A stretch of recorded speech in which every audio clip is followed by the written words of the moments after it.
8장 1절로 2절 말씀 함께 보겠습니다.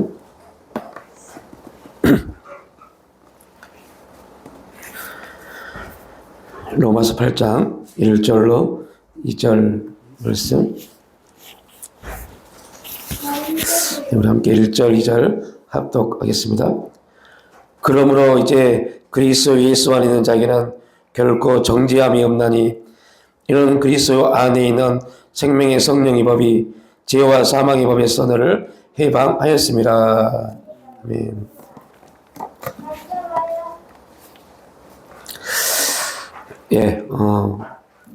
오늘 8장 1절 2절 말씀을 중심으로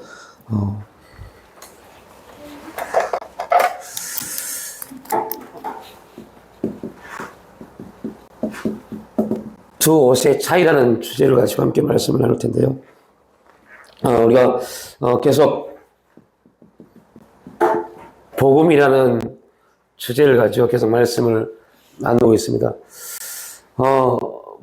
복음은 기쁜 소식이다라고 말을 합니다. 근데 무엇에 대한 기쁜 소식이냐, 기쁜 소식이 무엇이냐, 어떤 게 우리에게 기쁜 소식이냐라는 주제에 들어가면 이 기쁜 소식에 대한 이해가 우리 지금 기독교인들에게 온전히 있지 못해서 그런 이단들, 기쁜 소식 선교회나 그런 구원파들, 그러한 이단들이 더 지금 활기를 띠고 있는 그러한 문제를 또한 볼 수 있습니다. 그래서 기쁜 소식이 뭐냐라고 할 때 이 기쁜 소식에 대해서 우리가 성경적으로 알지 못하면 분명히 우리가 이제 복음은 기쁜 소식인데 그 기쁜 소식은 예수님이 이 땅에 오신 겁니다라고 표현을 하고 그렇게 이해합니다. 근데 이거는 되게 추상적이죠. 되게 추상적이고 예수님이 이 땅에 오셨다. 근데 이 땅에 오셔서 이분이 도대체 무엇을 하셨을까? 우리에게 이분이 이 땅에 오셔서 우리에게 어떤 유익을 주셨는지에 대한 정확한 근거가 우리 가운데 있어야만이 복음이 실제 우리 가운데 역사를 일으킵니다. 그래서 복음은 기쁜 소식인데 그럼 기쁜 소식이 뭐냐라고 할 때 기쁜 소식은 예수님 때문에 내 죄가 해결되었다. 이게 우리에게 기쁜 소식입니다. 단지 예수님이 기쁜 소식이 아니라 그 예수님으로 인해서 내 죄가 해결되었다는 것이 기쁜 소식이죠.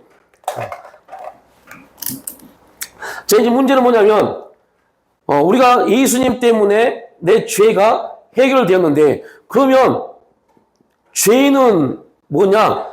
죄가 뭔지 알아야지 이게 우리에게 진짜 기쁜 소식이 되고, 또한 이것이 어떤 사람에게는 또한 예수님이 이 땅에 오셔서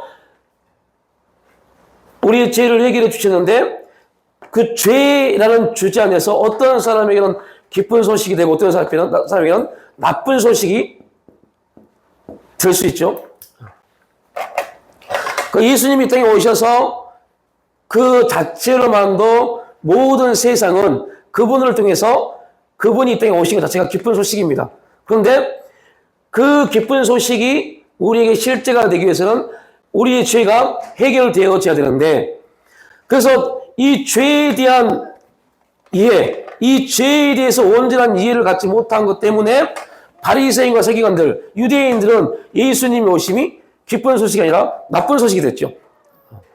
그러니까 이 죄가 무엇인지, 내 죄를 예수님을 통해서, 예수님을 인해서 예수님이 내 죄를 해결하셨는데, 그렇다면 이제 우리가 여기서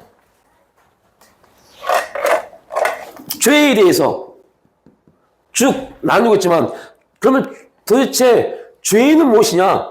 그 죄가 해결되어진 것이 기쁜 소식인데, 우리에게 죄가 무엇인가? 라는 주제에 그 대한 질문이 또한 우리에게 있어야 됩니다. 그래서 이 죄에 대해서 이해하지 못하면 우리는 계속 뭐 신앙생활하고 죄의 삶 맞네, 죄를 말하는데 그 죄의 근본적인 부분들을 알지 못하는 경우가 굉장히 많이 있죠. 그래서 우리가 계속 창세기 말씀을 가지고 나누고 있지만 다시 우리 창세기 3장 말씀으로 넘어가겠습니다. 이 부분이 완전히 이해되지 않고 해결되지 않으면 우리는 우리의 신앙은 죄에 대한 해결을 전혀 받지 못하고 그냥 행위적인 열매, 죄의 결과들만 회개하고 본질적인 죄를 해결하지 못하고 끝나버릴 수 있는, 그로 인해서 심각한 것은 그게 왜 문제가 되냐면 그거 자체가 구원에 대한 우리에게 심각한 도전을 주기 때문에 그럽니다. 그러니까 그 죄에 대해서 이해하지 못하고 죄의 사함에 대한 온전함을 갖지 못하니까 구원파들이 와서 당신이 진짜 제사 맞았어? 언제? 어떻게? 몇 월 며칠에? 이러한 질문을 던졌을 때 할 말이 없는 겁니다. 자, 창세기 2장 25절 말씀을 다시 한번 보겠습니다. 창세기 2장 25절 말씀을 보면 성경은 분명히 우리에게 이렇게 말씀을 하고 있습니다. 창세기 2장 25절 말씀 보면 아담과 그 안에 두 사람이 벌거벗었으나 부끄러워하지 아니하니라.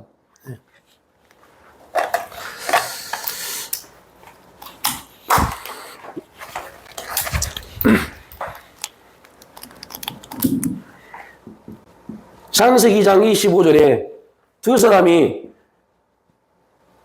벌거벗었다라고 표현합니다. 벌거벗고 있는데 두 사람은 부끄러움을 갖지 않았습니다. 이게 죄가 들어오기 이전의 모습이죠. 부끄러워하지 않았습니다.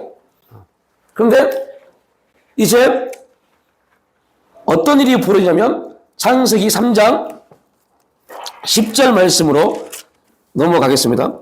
창세기 3장 10절 말씀부터 보면 이렇게 이제 말합니다. 우리 함께 읽어보자. 시작. 이르되 내가 동산에서 하나님의 소리를 듣고 내가 벗었으므로 두려워하여 숨었나이다. 11절 보면 이르시되 누가 너의 벗었음을 내게 알렸느냐? 내가 내게 먹지 말라 명한 그 나무 열매를 내가 먹었느냐? 자, 창세기 3장 10절부터 11절 2절까지 보면 죄가 없을 때는 벗었음에 대해서 부끄러움을 알지 못했는데 죄가 딱 들어오고 나서 그들은 부끄러움을 갖기 시작했습니다. 그래서 죄는 우리에게 죄는 이제 여기서 보면 죄가 뭐냐라고 할 때 부끄러움입니다. 죄는 부끄러움입니다. 그리고 그 부끄러움과 함께 또한 하나님을 향한 두려움을 갖습니다. 지금 아담과는 전혀 자신들의 모습에 대해서 부끄러움을 갖지 못했는데 죄가 들어옴으로써 그들은 부끄러움을 갖게 됐죠. 그러니까 우리가 지금 내가 죄인이냐 아니냐를 어떻게 알 수 있어요? 우리의 삶에 여러분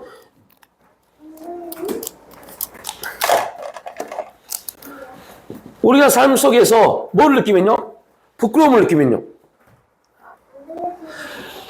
부끄러움을 느끼고 뭔가에 대해서 자신의 어떤 자존감을, 그러니까 사탄은 우리에게 계속 이제 죄의 결과를 가지고 우리에게 부끄러움, 네가 기독교인인데 그렇게 살아도 돼? 그런 삶에 대한 부끄러움, 우리의 어떤 모습에 대한 부끄러움, 이 부끄러움을 갖게 합니다.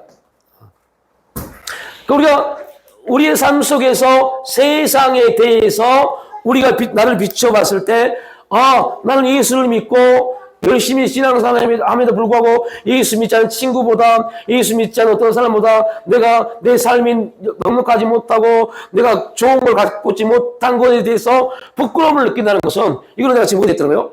죄 가운데 있는 겁니다. 그런데 이 문제가 얼마나 많은 그리스도인들 가운데 이 문제에 놓여 있다고요. 그러니까 복음에 대해서 복음을 알아요. 나는 복음을 압니다. 나는 예수 그리스도를 통해서 거듭났습니다. 여러분, 거짓말입니다. 그 거듭남 자체가 거짓말이라는 소리가 아닙니다. 거듭남의 은혜가 그와 전혀 무관한 삶을 사는 겁니다. 그래서 우리가 이러한 신앙의 가치기를 가지고 열심히 뭔들 한들 기도를 하고 뭔가를 한들 그게 죄에 대해서 해방되지 못했는데 이 일이 감당이 되겠냐고요.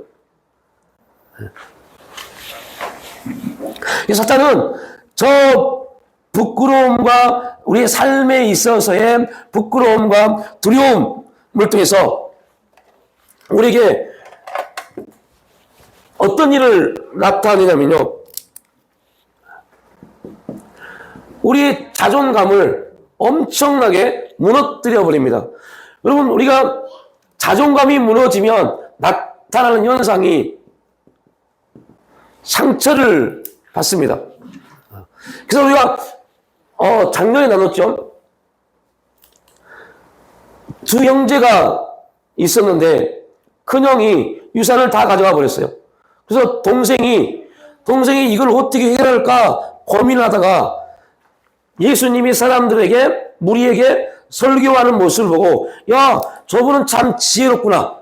저 지혜를 가지고 우리 영을 설득해서 재산을 좀 나눠달라고 하면 저분의 지혜 가지고는 충분히 그 일을 감당할 수 있겠구나 라고 생각한 겁니다.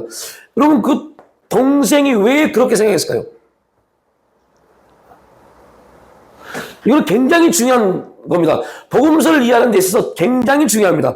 바리새인과 서기관들, 우리가 지금 율법을 나누면서 이 바벨론으로 포로로 가서 그들이 회당을 지었고 돌아와서 그 회당을 중심으로 한 바리새인들이 이스라엘의 모든 권력을 가지고 있습니다.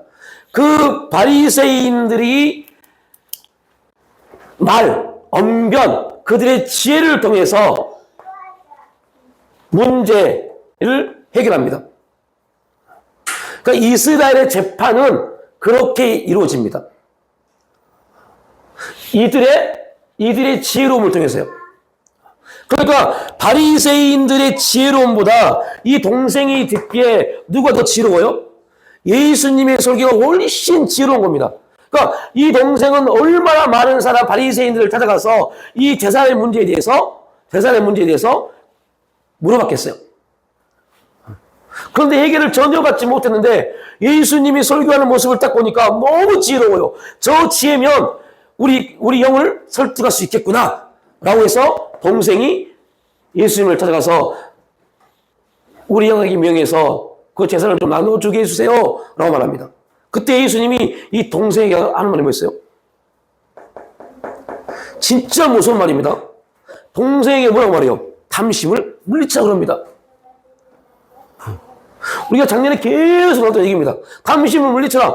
이 동생이 탐심을 가지고 한 게 아니잖아요. 탐심을 물리치라 그럽니다. 그때 이 동생에게 나타난 삶이 바로 상처입니다.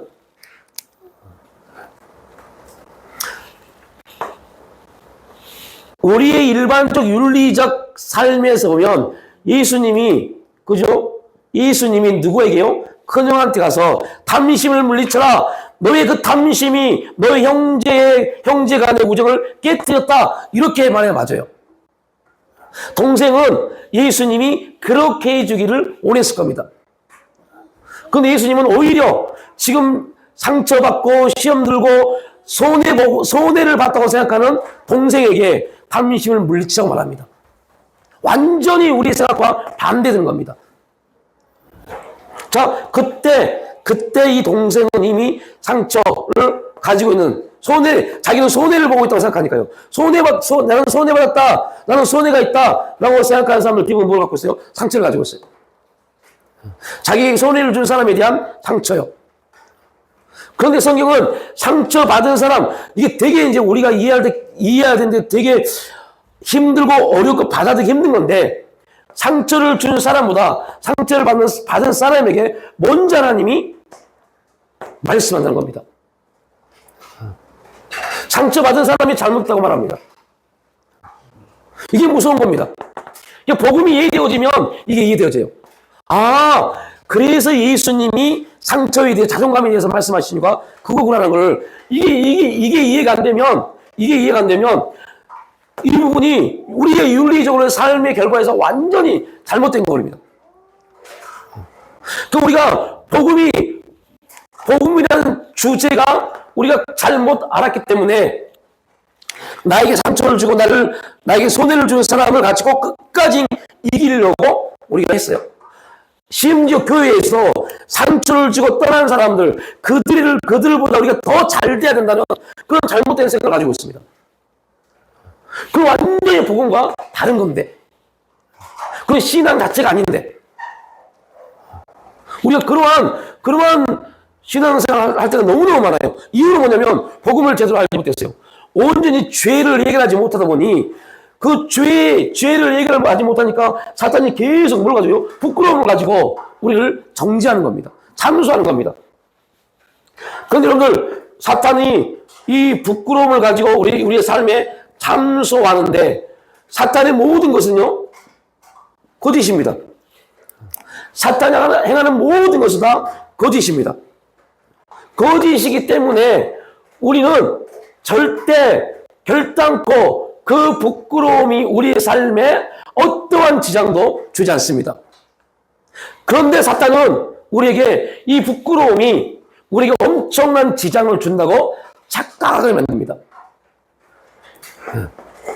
그러다 보니까 우리는 하나님이 지금 우리에게 어떠한 뜻을 가지고 행하신 것, 이것보다는 맞아, 이 죄를 통해서 나타난 이 부끄러움을 가지고 이걸 가지고 맞아, 우리 가정이, 우리 교회가 내가 신앙생활 해왔는데 이렇게 하면 안 되지, 이 문제에 빠져버려요. 하나님이 왜 나에게 이 환경을 주셨고 우리 가정에 이러한 문제를 주셨는지에 대해서는 관심이 없어요. 왜 그러냐면 이것은 우리의 삶에 즉각 느껴지는 일들이니까요. 왜 그런다고요? 복음이요. 기쁜 소식이라고 하지만 그 소식이 나와 상관이 없기 때문에요. 뭔지 몰라서요. 복음 말하는데, 말씀 말하는데 도대체 그게 뭔지 몰라요. 복음을 말하고 있지만 복음이 도대체 뭔데? 기쁜 소식이라고 그러는데 그 소식이 뭔데? 그 소식이 뭐라고요? 예수님 때문에 내 죄가 해결되었습니다. 죄가 해결되었습니다. 죄가 해결되었으면 부끄러움이 있으면 안 돼요? 절대 안 됩니다. 결코 안 됩니다. 왜요? 이것은 사탄이 우리를 잠수하게 한 원리이기 때문에요.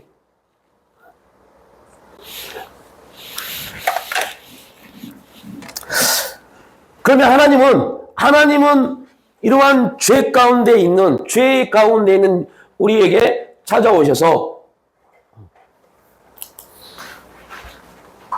예수님을 통해서 우리의 죄를 해결해 주셨습니다. 그러면 이제 하나님은 우리의 죄를 해결해 주셔서 하신 일이 뭐냐면 우리를 회복해 주십니다. 이게 하나님의 일입니다. 하나님은 계속 우리를 회복시켜 주십니다. 이걸 신학적으로는 성화시켜 주신다는 겁니다. 계속적인 변화 과정을 통해서 구원의 역사를 이루어가게 우리를 만들어 가주시죠.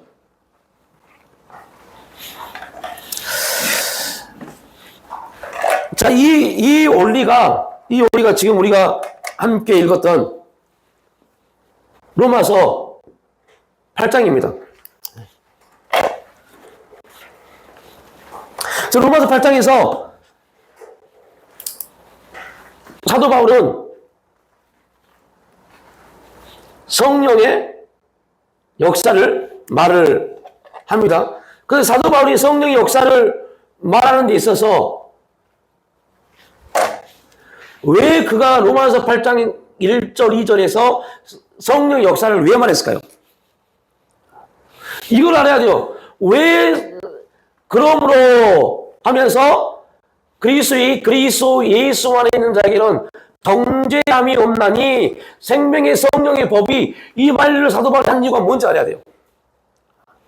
사도 바울이 이 말을 한 이유가 뭐였어요? 그가 로마서 7장에서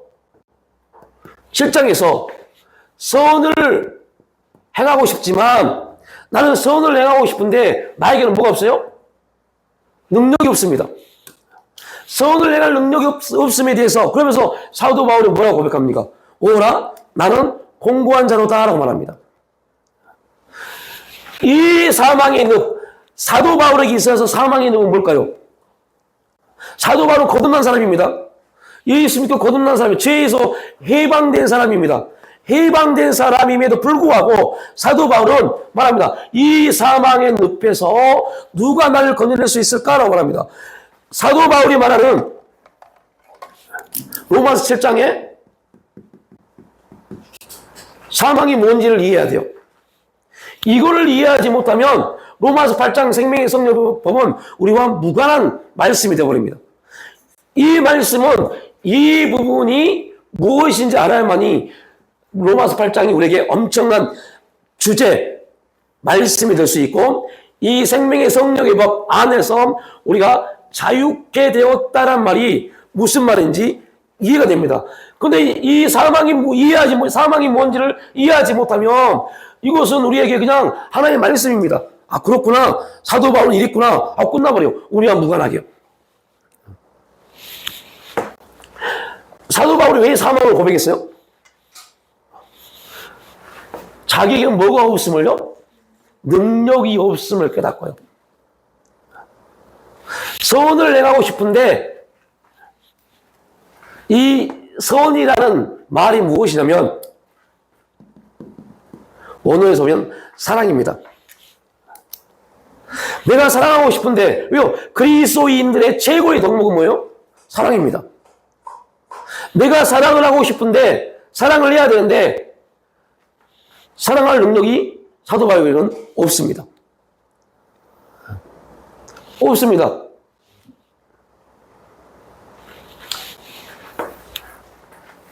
그래서 사도 바울은 내가 구원받은 사람임에도 불구하고 사랑을 해야 되는데 사랑할 수 없음에 대해서 그걸 뭐라고 그래요? 사망이라고 말했어요. 자, 그럼 여기서 한 가지 재미난 공식을 하나 만들 수 있겠죠? 복음은 우리에게 기쁜 소식이라고 합니다. 그럼 기쁜 소식이 있으면 무슨 소식이 있죠? 나쁜 소식이 있겠죠? 자, 간단하게 예수 믿는 사람에게 기쁜 소식은 뭘까요? 예수 믿는 사람에게 기쁜 소식이 뭘까요? 그러면 예수 믿는 사람의 기쁜 소식은요, 성령입니다, 성령. 예수 믿는 사람에게는 기쁜 소식이 성령입니다. 그래서 로마서 8장에 나오는 겁니다. 그러면 예수 믿는 사람에게 나쁜 소식이 뭘까요? 기쁜 소식이 성령이라면 나쁜 소식은요? 이거 사망. 사망이 뭡니까? 여기서 사망이란 말은 선을 행하고 싶지만 사랑하고 싶지만 사랑하지 못한 거예요. 이게 나쁜 소식입니다. 그러니까 똑같은 부분인데 기쁜 소식은 성령을 받아서 성령을 통해서 우리가 이제 뭐 하지 않는 거예요? 사랑할 수 있는 사람이 되어버린 겁니다. 그러면 로마서 1장부터 쭉 말하면서 사도 바울이 로마서에서 1장부터 7장까지 뭘 말합니까? 여러분 1장부터 7장까지 복음을 쫙 설명하면서 이스라엘을 끌어오고 아브라함을 끌어옵니다. 그런데 놀라운 것은 그 복음의 기초인 이스라엘과 아브라함을 끌어오면서 결국은 그가 고백하기를 이 모든 일들은 뭐를 통해서요? 성령을 통해서 라고 말합니다. 그래서 우리가 로마서 1장부터 7장을 신학적 논리라고 말합니다. 그리고 8장부터 이 1장부터 7장의 해석이 8장입니다. 자, 그럼 뭐 다음에 기회가 있으면 이 부분을 좀 나누고요.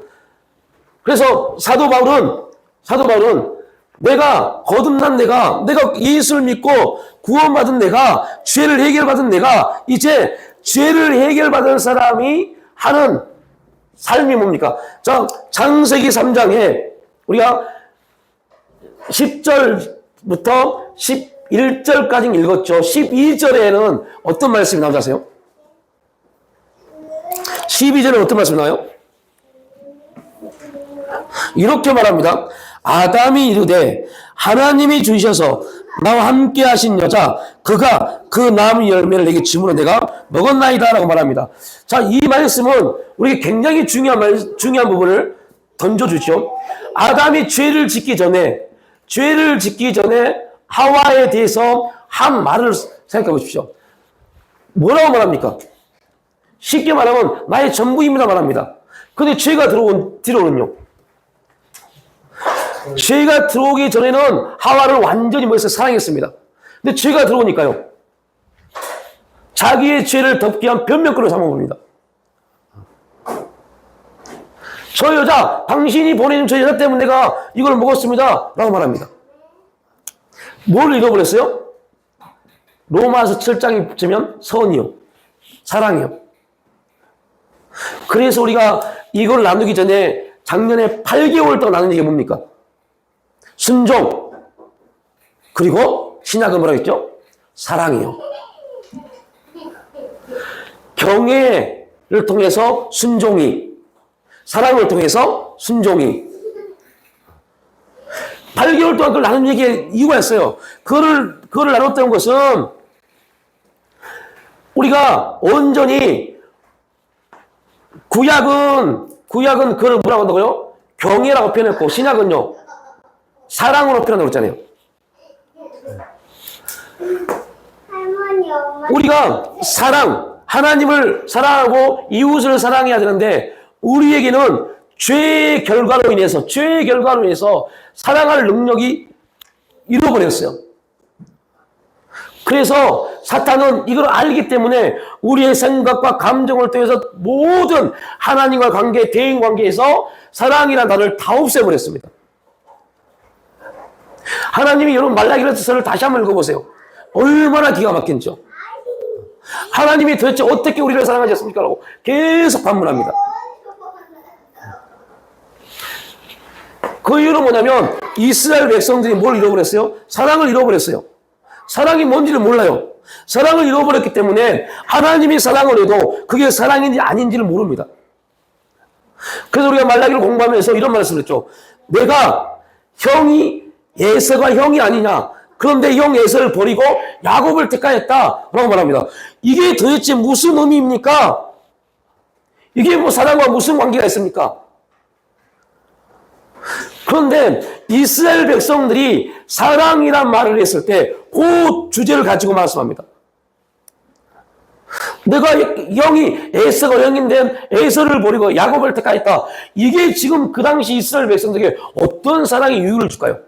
그 말을 듣고 이스라엘 백성들이 와 정말 하나님의 사랑이십니다 라고 말할 사람이 누가 있겠어요? 그런데 하나님이 사랑의 조건으로 그 말씀하신 겁니다. 그런데 복음을 이해하지 못하면 우리도 마찬가지입니다. 도대체 하나님 이거 왜 말씀하셨지? 요 문제에 빠져버립니다. 그래서 일차원적인 해석, 이스라엘 백성들이 야곱이 우선이니까 그런가? 이런 문제를 해석해버려요. 그런 게 전혀 아닌데. 우리가 말라기서를 나누면서 했던 말이 뭐였죠? 왜 야곱을 택했죠? 그건 하나님의 뜻입니다. 하나님이 야곱을 사랑하셨기 때문에 야곱을 택한 겁니다. 하나님이 우리에게 어떠한 사랑을 나타내셨습니까? 라고 말라기서는 계속 이스라엘 백성들이 하나님에게 말할 때 그들은 사랑이 뭔지를 몰랐기 때문에 하나님의 뜻을 그들에게 나타내셨음이 곧 하나님의 사랑이라는 것을 알지를 못했어요. 그러니까 그들의 입장에서는 하나님이 그들을 사랑하지 않는 것처럼 보입니다. 지금 수많은 그리스도인들이 이러한 문제에 빠졌다니까요. 하나님이 나를 사랑하지 않느냐? 사랑하지 않는 것 같아요. 왜 그런 말 합니까? 죄송한 말이지만 죄의 이 기쁜 복음 때문에 아닙니다. 은혜가 안 나타났다고 그래서요. 어떠한 결과물이 없다고 그래서요. 이것 때문에 하나님이 나를 사랑하지 않나라는 문제에 빠진 겁니다. 그는 복음을 전혀 이해하지 못한 사람들의 모습입니다.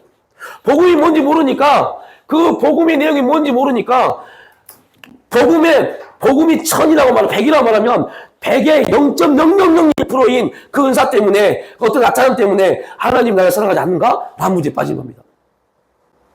얼마나 많은 사람이 이 문제에 빠졌다고요? 은사 방언이 나고 통변이 나고 애언이 나오면 와, 하나님 정말 나를 사랑하시나? 내가 능력 받느냐? 이런 문제. 그럼 복음을 이해하지 못하는 사람들이 그 현상을 가지고 자기를 판단의 기준으로 삼기 때문이에요. 그럼 복음을 이해하면 기쁜 소식. 예수님이 내 죄를 해결해 주셨다. 이 복음이 이해가 되어지면, 그래서 사도 바울이 말합니다. 이렇게, 이 공고한 사망이면 누가 나를 건져내랴? 라고 말씀하시고, 7장 마지막에 뭐라고 그래요? 로마 7장 마지막에 뭐라고 합니까?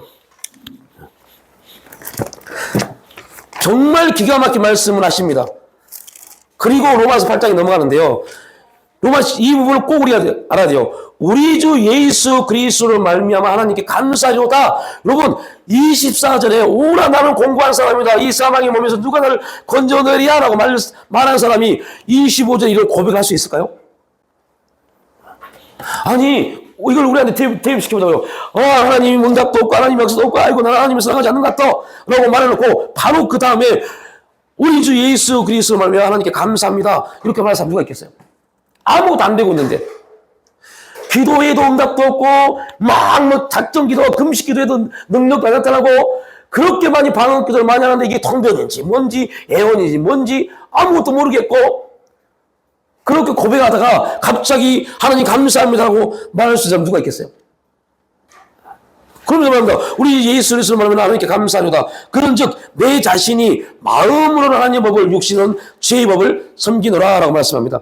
그리고 로마서 8장에 위대한 고백이 나옵니다.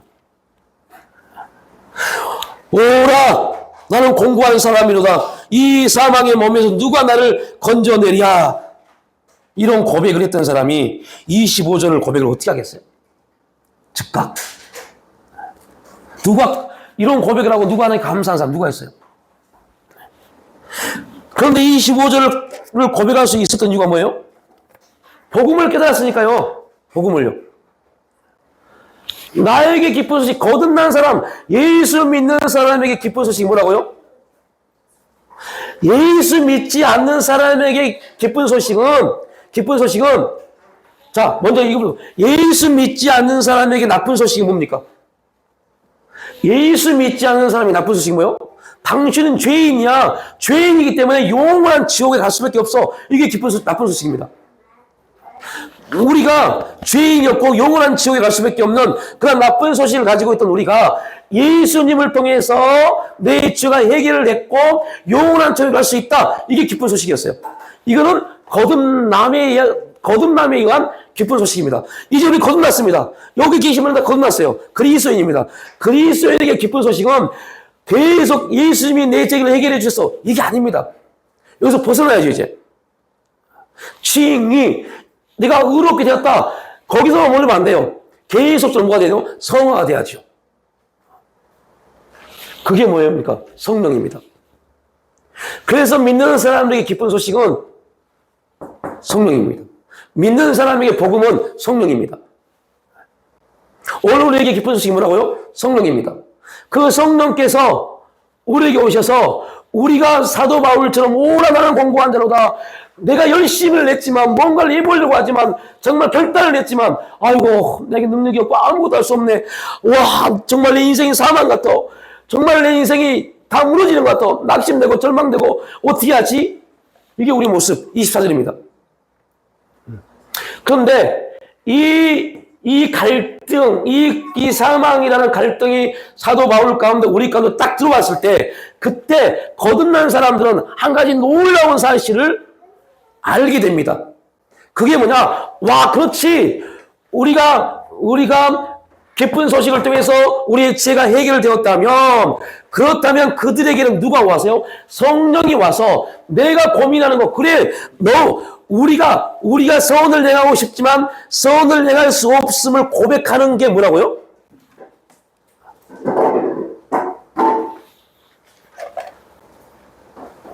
지금 우리가 2주째 나누고 있는 것 중에 하나가 뭡니까?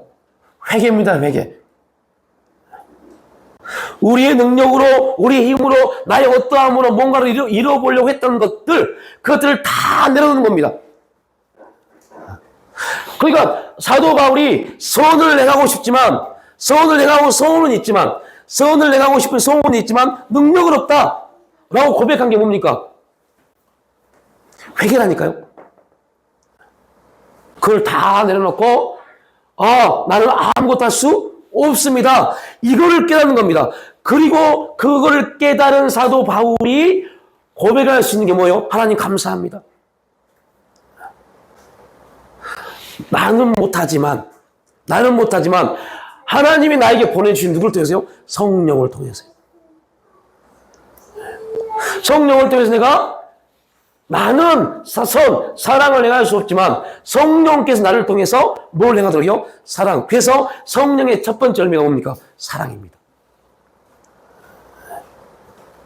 나는 사랑할 수 없습니다. 이걸 깨닫는 게 복음입니다. 나는 할 수 없습니다. 이걸 깨닫는 게 복음입니다. 그런데 우리가 해보려고 얼마나 노력했습니까? 얼마나 발버둥 쳤습니까? 그런데 해보려고 노력하고 발버둥 치면 칠수록 우린 더 우리가 고백했던 찬양했죠. 그 어느 날 새가 그물에 걸린 같이 새가 그물에 걸려서 빠져나오려고 발버둥 치면요 더 엉켜버립니다. 우리가 그런 삶을 살았어요. 심지어 죄송한 말씀입니다. 많은 그리스도인들이 복음이 뭔지 모르고 내가 죄사함을 받고 죄가 해결되어졌고 이제 성령을 보내줬음에도 불구하고 성령을 보내주셔서 성령을 통해서 우리가 온전한 그리스도인 삶을 살아가도록 성령의 인도하심이 있음에도 불구하고 우리는 계속 어떤 게 됐어요? 성령 좀 보내주세요. 성령 주세요. 성령 주세요. 기도했습니다. 그럼 이런 기도를 얼마나 많이 했습니까? 성령이 지금 우리의 입술을 기독게 하고 계시는데 그 성령의 기도가 있음에도 불구하고 성령 달라고 기도했어요. 성령 부어주세요. 성령 부어주세요. 다음에 그런 부분이 되면 두정령 성령 충만을 통해서 우리가 구하는 성령의 구함이 뭔지에 대해서 나누겠지만요. 여러분 우리가 기도하는 것은요. 우리가 기도하는 것이 우리의 어떤 노력과 우리의 어떠한 힘으로 했다고 생각한다면 그 사람은 거듭나지 못한 사람들입니다. 우리의 입술을 여는 것조차도 누가 하세요? 성령께서 하십니다. 그러니까 복음을 제대로 이해하면 우리는 지금 어디 안에서 행하고 있는 겁니까? 성령의 생명, 성령의 충만 안에서 움직이고 있음을 고백할 수 있어야 돼요. 그 고백이 사도 바울이 로마서 8장 1절 2절입니다.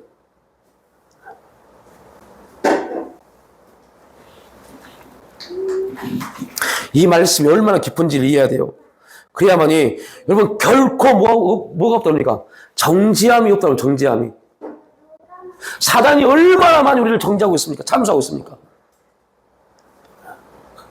그런데 문제는 성령의 역사를 통해서 그 정죄함이 해방됐음에도 불구하고 사단에게 참수를 통해서 정죄함을 스스로 받고 있는 이유가 뭐냐면 이 기쁜 소식에 대한 우리의 신앙적 이해가 없어서 그래요. 다시 말하면 복음이 우리에게 기쁜 소식이 못 돼서 그래요. 그냥 들어서 그렇구나 하고 끝나버렸어요. 자, 오늘은 이 주제에서 두 가지 옷에 대한 내용입니다. 다시 창세기 3장 말씀을 넘어가 봅니다. 여러분, 이 창세기 3장이 이해되어지면 로마서 8장이 이해되어집니다. 자, 창세기 3장 6절 말씀을 보겠습니다. 이제 6절 말씀에 뭐라고 표현되어 있냐면요. 우리 함께 6절 말씀 읽습니다. 여자가 그 나무를 본즉 먹음직도 하고 보암직도 하고 지혜롭게 할 만큼 탐스럽기도 한 나무인지라 여자가 그 열매를 따먹고 자기와 함께 있는 남편에게도 주매 그도 먹은지라. 이 일을 통해서 3장 6절 이 말씀 전체가 죄입니다. 죄입니다. 그리고 그 죄를 덮기 위해서 7절에 어떠한 행동을 한가 보십시오. 시작. 이에 그들의 눈이 밝아져 자기들의 벗은 줄 알고 무화과 나무 잎을 엮어 치마로 삼았더라. 자, 7절은 뭐의 옷이에요? 7절은 무슨 옷이에요? 죄의 옷입니다. 자, 창세기 3장 6절은 뭐라고요? 죄. 7절은 옷을 입었는데 죄의 옷입니다. 죄의 옷입니다. 자, 창세기 3장 21절 말씀을 함께 보시겠습니다. 3장 21절에 뭐라고 말씀하시냐면 함께 읽지만 여호와 하나님이 아담과 그의 아내를 위하여 가죽옷을 지어 입히신다. 여기도 뭐가 나와요? 옷이 나와요. 그런데 무슨 옷입니까? 가죽옷입니다. 자, 죄의 옷과 가죽옷의 차이가 뭘까요? 죄의 옷과 가죽옷의 차이가 뭘까요? 가죽옷은 희생이 진도를 잡았으니까 희생. 그죠?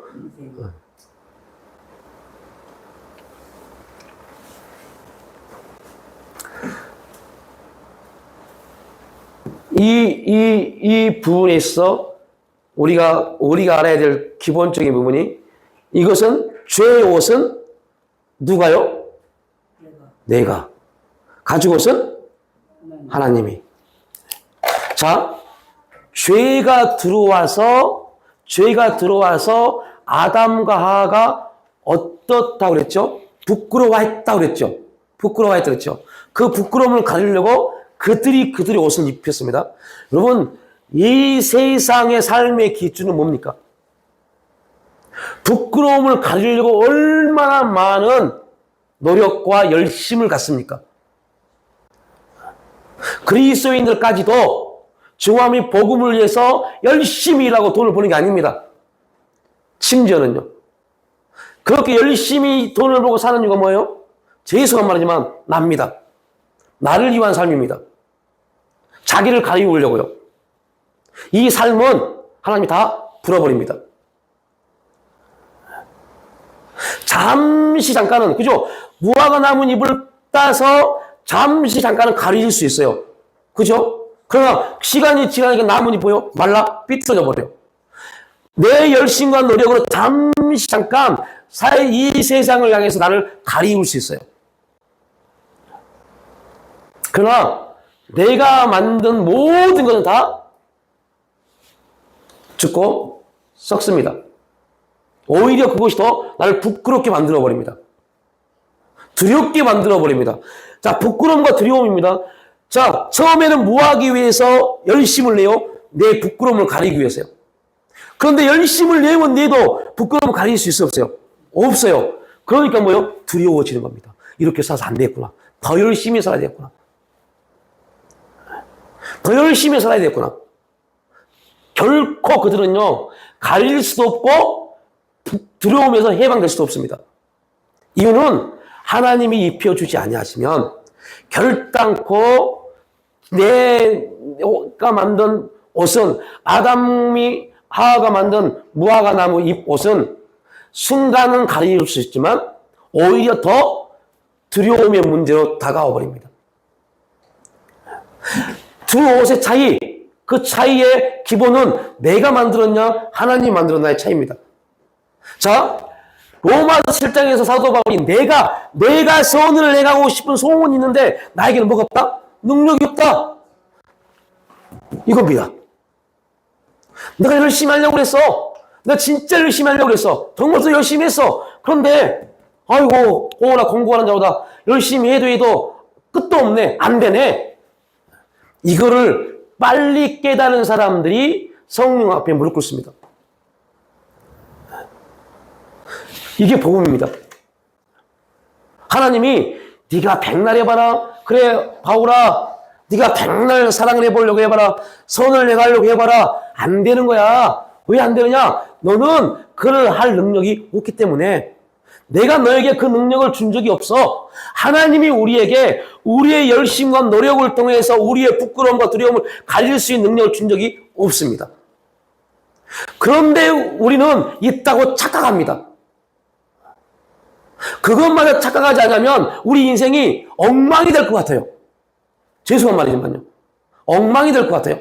그것마저 하지 않으면 내 인생에 아무런 유익도 없는 것 같아요. 낙이 없는 것 같아요.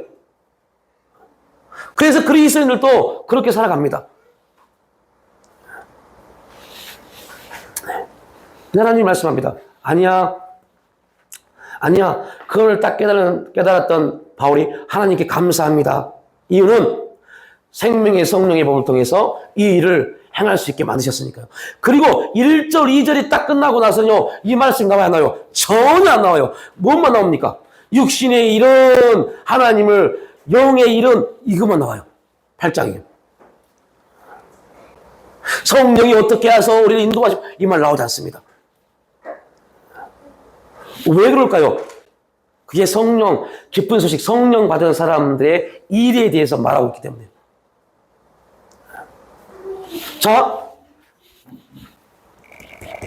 아담과 하와가 이 죄를 범하고 자기들이 옷을 만들 칠전을 행하지 않고 바로 그들이 깨닫고 오라 이 사망에서 누가 나를 건져내랴 오 하나님밖에 없지 하고 딱 엎드렸으면 이들은 쫓겨나지 않았겠죠. 그런데 그들은 거기서 사도 바울이 행했던 내가 나를 가릴 수 있어. 내가 뭐 나뭇잎 따서 가리고 뭐 이게 또 시들면 또 따서 가르면 되지. 이게 아담과의 모습이었어요. 야, 하루 8시간 일해서 부자가 못 돼? 그럼 12시간 일해. 이게 보통 이 세상의 삶의 기준이잖아요. 삶의 기준입니다. 근데 하나님 말씀합니다. 이 안개 같은 인생아, 그걸 아직도 깨닫지 못하느냐? 하나님이 집을 세워주지 아니하시면 세울 자가 없고, 하나님이 망대를 지켜주지 아니하시면 그러면 지켜줄 수가 없는 겁니다. 그런데 우리가 생각합니다. 내가 노력하면 될 수 있다니까? 할 수 있다니까? 쨍하고 했던 날 된다니까? 안 되는 거 없어. 노력하면 다 돼. 이게 얼마나 인본주의적 사고입니까? 송대관 씨가 고백한 거 있잖아요. 정말로 쨍하고 했던 날 이런 엄청난 100억 이상의 돈을 벌었다. 그런데 한순간 와르르 무너져서 단돈 3,000원이 없어서 택시를 못 타고 걸어간 걸 고백했잖아요. 그 100억이 한순간에 사라져버린 겁니다.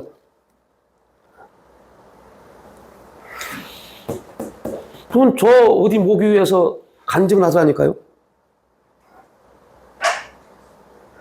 그렇게 될 줄 몰랐다는 거죠. 그럼 하나님이 가죽옷을 입혀주셔야만이 하나님이 성령의 능력을 통해서 사랑할 수 있도록 사랑의 열매를 나타내 주셔야만이 사랑할 수 있는 겁니다. 이게 기쁜 소식입니다. 성령의 역사입니다. 두 옷의 차이. 우리는 우리 스스로 우리의 삶을 만들어 가려고 노력하는 순간부터 될 것 같아요. 우리 조금만 노력하면 돼. 조금만 노력합시다. 된다니까요. 어느 순간까지는요, 무화과 나무 잎으로 우리 가질 수 있다니까요.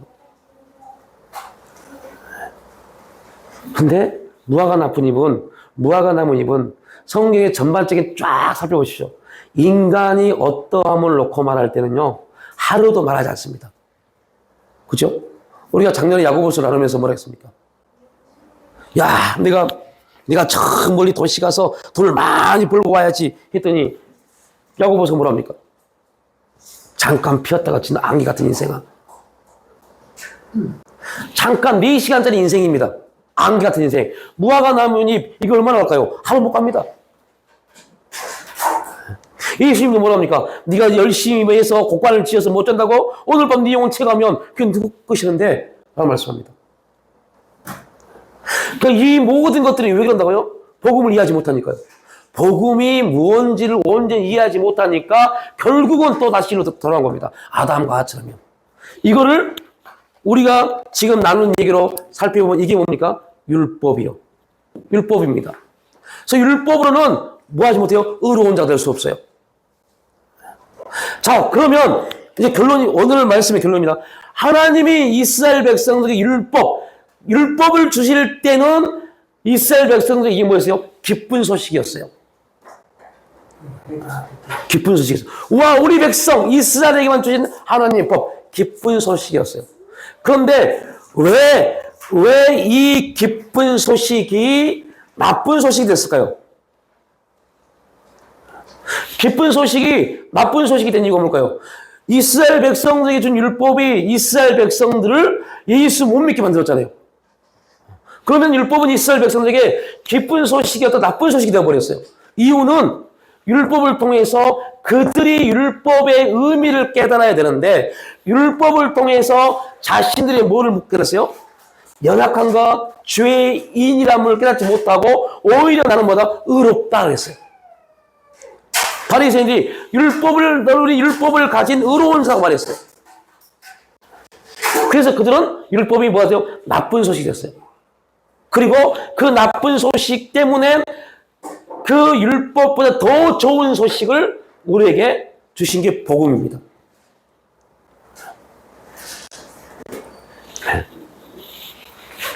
이 부분들이 우리 신앙에 있어서 가장 기본적 신앙의 원리가 돼야 돼요.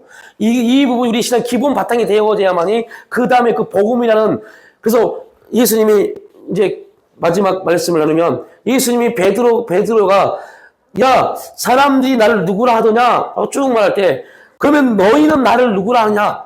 그랬을 때 베드로가 주는 그리스도시요 살아계신 하나님의 아들입니다 하라 말할 때 그 이름을 바꿔주시죠. 그 이름이, 그 고백, 그리고 그 반석이라는 고백 위에 뭐를 지은다고 그래요? 교회를 지은다고 그래요. 여러분, 이 기본적 복음이 우리의 뭐가 돼야 돼요? 주축들이 돼야 돼요. 거기에 집을 지어야 돼요. 그런데 그동안 우리는 이걸 다 깡그리 무시해버렸고, 배우지도 않고, 들어보지도 않고, 깡그리 무시했고, 그냥 복음이 뭔지는 됐어요. 복음이 뭐냐? 기쁜 소식이요. 기쁜 소식이 뭐냐? 예수님 우리를 위해서 떼고 오셨어요. 이것만 알았어요. 그리고 그 내용이 뭔지에 대해서 우리는 설명을 들었을 겁니다. 그런데 그게 뭔지 몰랐어요. 뭐에 급했어요? 빨리빨리요. 되고 안 되나의 문제에 빠졌어요. 뭘 열심히 하면 뭐가 돼야지.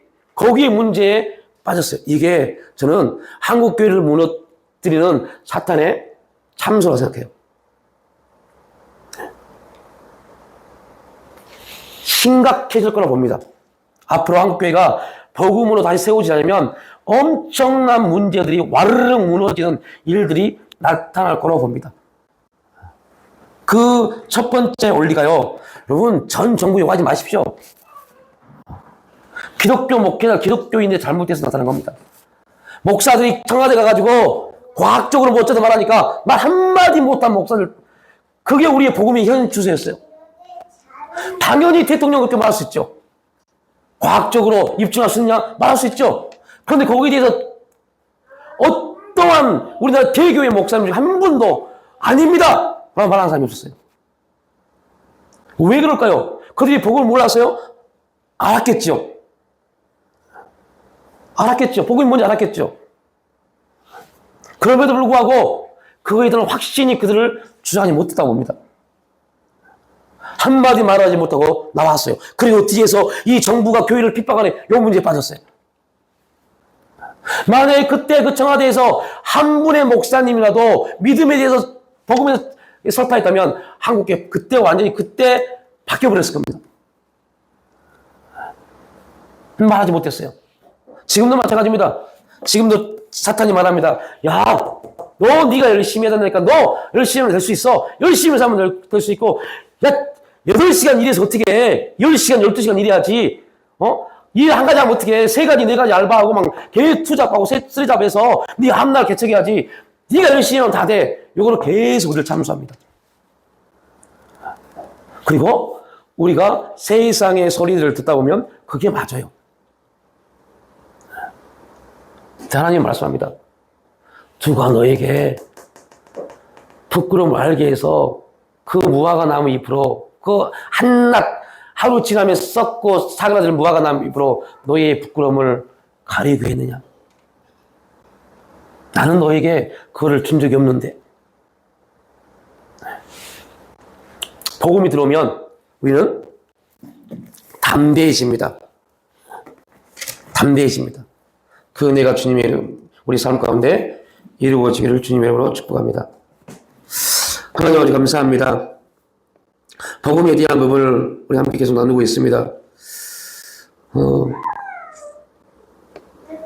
하나님이 기뻐하시고 온전한 삶을 살아야 될 텐데 우리가 온전히 복음의 기초 안에 우리의 신앙이 세워져서 하나님이 찾으시고 하나님 기뻐하시는 참된 예배자로 복음의 일꾼으로 온전히 주님의 기뻐 받은 자로 세워져서 하나님의 부르심의 목적대로 합당한 삶을 살아갈 수 있도록 역사하시고 인도하여 주시옵소서. 감사 축복을 때 예수님의 이름으로 기도 올렸나이다.